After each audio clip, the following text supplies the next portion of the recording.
Good evening, Facebook, YouTube, and Twitter. This is Rich again, back for your third and final video blog of the night for Monday, June 22nd, 2015, around 7:31 in the evening, Belleville, Massachusetts. Sun's going down after a nice and comfortable day. It was a little bit humid, but the humidity is dropping.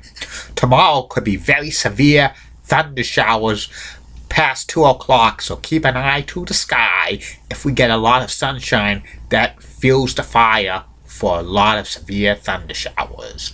Some news to report, sad news to report in the world of professional wrestling.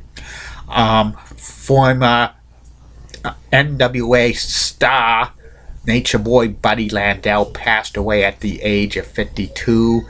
Buddy Landel wrestled for over close to 30 years. He passed away after sustaining some injuries in a car accident, so that's so sad. And also, rapper P. Diddy got arrested because he got into a fight with the UCLA football coach. That's not good. And Jack Williams, WBZ Channel 4 anchor, is retiring after 40 years. He won't be on television anymore. Good luck to him in retirement. And that's about it on the news. My third and final video blog subject of the night is my personality profile. Tonight's personality profile is about former Major League outfielder Fred Lynn. Fred Lynn played 17 seasons with the big leagues, a majority of them with the Boston Red Sox. He was a good outfielder for many, many years.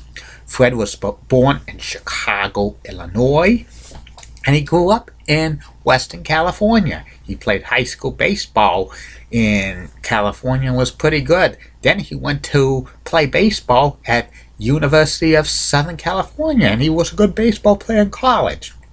The Red Sox drafted him in the second round of the 1973 amateur draft. He spent a year and a half in the minors. He played the outfield. He also played the outfield along with Jim Rice. They were nicknamed the Gold Dust Twins.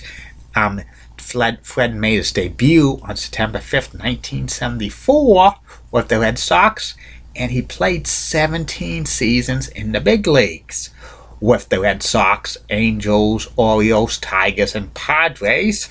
And in 1975, he was American League's Rookie of the Year and Most Valuable Player, having 21 home runs, 105 RBIs, batting .331, 175 hits, and 103 runs scored. And he was a great player. A lot of people were pegging Fred Lynn to be the next great outfielder for the Red Sox. Him and Jim Rice and Dwight Evans formed an amazing outfield for many years and stuff. And lots of magazines were pumping Fred Lynn to be a future Hall of Famer. And 9 times he made the All-Star team. 4 times he played the Gold Glove. 10 times he hit 20 or more home runs in a season. 2 times he scored 100 or more RBIs. 2 times he got 100 runs, and 4 times he hit 300. And he had another great year with the Red Sox in 1979 when he won the AL batting title with a .333 average. He had 39 home runs, 122 RBIs, 177 hits, and 116 runs scored. That would have been an MVP year in any other year, but Fred Lynn finished 4th in 1980. At the end of the 1980 season, the Red Sox traded Fred Lynn to the California Angels, which was a kind of a mistake. And Fred had a couple of productive years with the Angels. He won the 1982 American League Championship Series MVP in a losing effort for the Angels. The Angels were up 2-0 against the Milwaukee Brewers, but they lost 3 straight. And also, he won the 1983 All-Star MVP because Fred's the first and only player in Major League Baseball history to hit a Grand Slam in the Major League All-Star game and stuff. And he had 4 home runs during the All-Star game. Towards the end of his career, Fred bounced around from teams. He played for the Angels for 4 years, and he went to the Orioles for about 4 years. And he played for the Tigers for a year and a half. And he ended his career with the San Diego Padres in 1990. His career stats Fred Lynn's.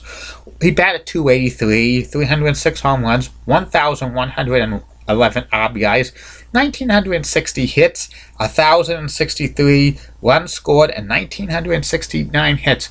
These stats were not Hall of Fame material, and when he got on the ballot for the first time in 1996, he got the less than 5% of the vote, and he dropped out.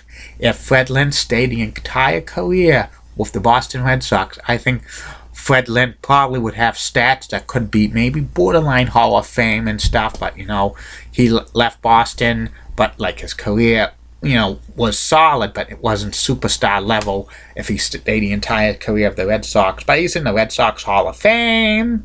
He's in the USC Athletic Hall of Fame. He worked for many years for ESPN as a Major League Baseball analyst, and he also did the College World Series. And in 2007, I met Fred Lynn at Modell's in Medford. And he's a great guy, shook his hand, got a free autograph from him, which is pretty good and stuff like that. And he's still involved with the Red Sox from time to time, doing some community relations stuff with that. He wore number 19 for the Boston Red Sox, but I don't think the Red Sox will ever retire for his number 19 with Fred Lynn's name. Maybe they'll retire it for somebody else. And that's about it on Fred Lynn. And that's about it on these video blogs of the night. I'll be back tomorrow. You will get 3 more video blogs: Facebook, YouTube, and Twitter. First video blog is the return of the top 10 list of everything and anything. The first top 10 list, coming back after an 11-day absence, will be the top 10 best places to have the best pizza slices / pizza pies. This is a good list. Second video blog will be, I'm going to start a new thing that could be maybe weekly or maybe twice a week. Some BMHS memories. That's Billerica Memorial High School. And that memory will be tomorrow about Mr. Paul Stanton's class. Mr. Paul Stanton was a social studies teacher that I had freshman year. It's a kind of a sad story, but I'll save that for tomorrow. I don't want to spoil anything. And the third and final video blog of the night will be about former Boston Bruins player Terry O'Reilly. And lots of great stuff coming up on the days, weeks, months, and years ahead on these video blogs. Top 10 list for the rest of the week will be, Wednesday will be top 10 people that Vince McMahon should have wrestled one-on-one, and Thursday will be the top 10 Boston professional sports athletes that should have their number retired. It's not going to include Tom Brady or Paul Pierce or Zdeno Chara or David Ortiz or Patrice Bergeron or Kevin Garnett, because all of those players are going to have their numbers retired by the respected teams when they retire. There's no question about it, as the late great Golden Solly would say. And a lot of great personality profiles coming. And maybe in July, I'll be doing reviews of the NWA/WCW pay-per-view, The Great American Bash. Have a good night. Facebook, YouTube, and Twitter. And like I always say, keep calm. And I'm a Julie Bratton guy. And as in the words of Bruce Cronin, want to put a wager on that, Richie. Good night, everybody.